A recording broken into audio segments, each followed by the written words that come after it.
بسم اللہ الرحمن الرحیم۔ اعتکاف کرنے کے فضیلت کے بارے میں انشاءاللہ آج اوقات اعتکاف بیان کیا جائے گا۔ اعتکاف واجب کے لیے چونکہ روزہ شرط ہے، اس لیے اس کا وقت کم از کم ایک دن ہے۔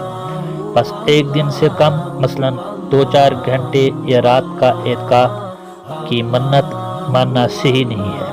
اور جو اعتکاف سنت موقدہ ہے اس کا وقت رمضان شریف کے آخری عشرہ ہے، اور اعتکاف نفل کے لیے کوئی دن یا کوئی وقت مقرر نہیں ہے، اور وقت کی کوئی مقدار متعین نہیں ہے، یعنی نفلی اعتکاف 5-10 منٹ بھی ہو سکتا ہے۔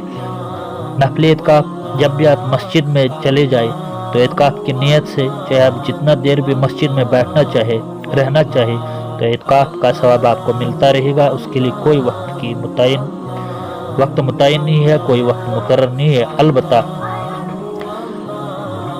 اعتکاف واجب جو منت کا اعتکاف ہے اس کے لیے کم از کم ایک دن کا ہونا ضروری ہے، اور اعتکاف سنت جو 20 رمضان المبارک سے عید کا چاند نظر آنے تک آخری عشرے کا جو اعتکاف ہے، تو اس کا وقت جو ہے یہ برابر اتنے ہی دن ہے جتنے دن